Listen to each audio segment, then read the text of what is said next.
In a colony far, far away, in a time long past, there was a group of rebels, led by one who felt the force in a strong way.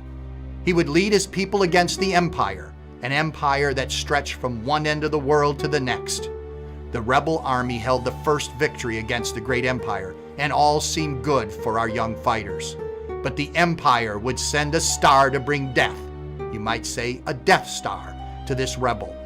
The dark invader would clash saber with saber, usually in the light, with a final battle that would seal the fate of the rebel forces. I'm Bill Ball, and I'm going to be your guide on this episode of Journeys in India. And this is India.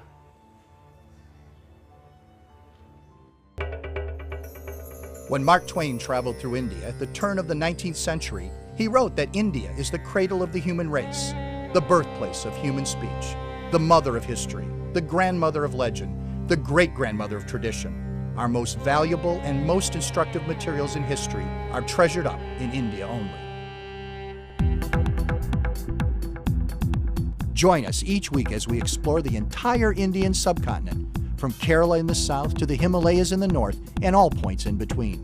We'll introduce you to the architecture, history, and culture of one of the most exotic, mysterious, and influential places on Earth.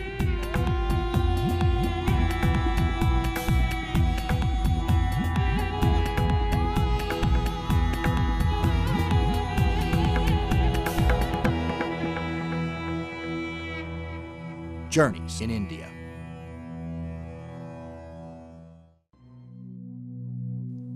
The rebel army of Tipu Sultan, known as the Tiger of Mysore, had gathered at Seringapatam for a last stand against the Empire of Britain. The empire had suffered its first and only defeat in India at the hands of Tipu. Under the command of Invader General Harris, the empire would force Tipu to draw upon his force for a last desperate stand. Now, this sounds like a great script to a movie or a whole series. No. It simply wouldn't sell.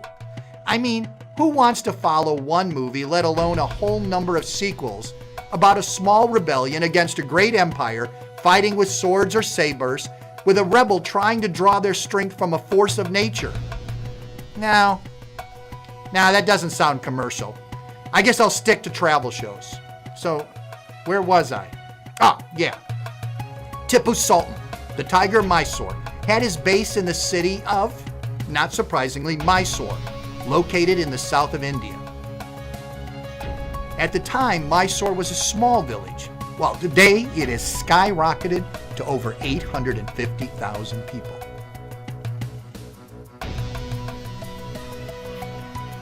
Probably the first place you would visit upon arriving in Mysore would be the Palace of Mysore, which has nothing to do with Tipu at all. The palace was completed in 1912 after 15 years of construction, over 100 years after Tipu's death.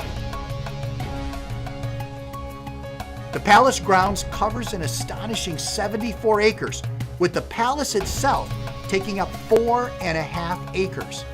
To put that into perspective, an average suburban lot is about a quarter of an acre. So the palace is the size of 9 suburban lots, their houses and lots combined. The original construction costs at the turn of the century $90,000 US, or $3 million today. It replaced an earlier wooden palace that had burned down.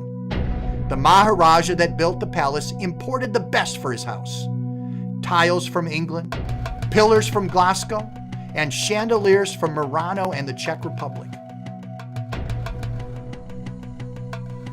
The palace sits within the old fort and is one of the leading tourist attractions of India, hosting 6 million visitors a year. The palace is one of only 2 still held by the royal family. The other is the Bangalore Palace. This royal family, which has ruled the Mysore region from the 14th century, had at one time controlled 9 palaces. Today, most are public buildings. This is the best of the palaces and is available for tours 7 days a week. This is an architectural wonder that I wouldn't miss. Another one of the palaces of the Wadyer family has been converted into a 5-star hotel that hosted world leaders and celebrities, maybe even a travel show host.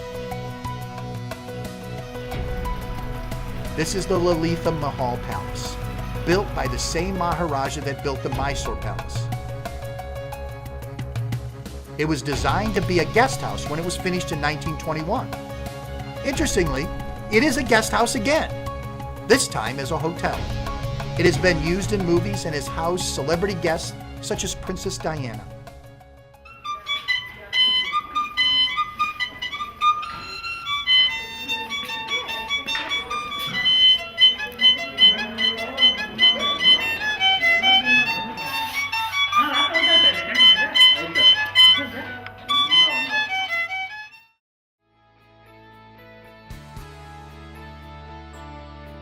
There are rooms for the more normal of us, and there are rooms for those that are nice to themselves, either regularly or as a special treat.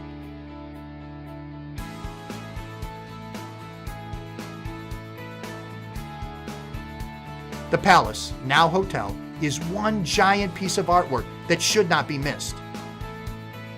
It is worth a visit even if you don't stay here, but this is one of those places that it is worth saving up for, if only for a night.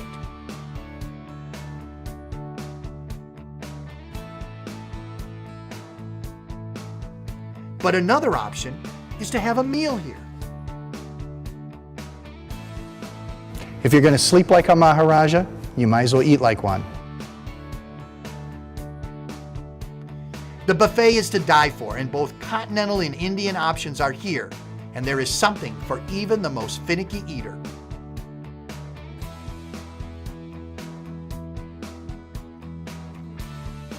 Staying or eating in a former palace is all about the atmosphere, and atmosphere Lalitha has.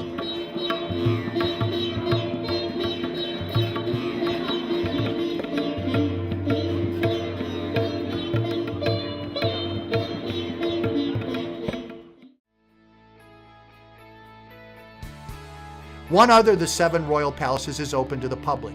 Others are government buildings, university offices, and the like. This one is an art museum.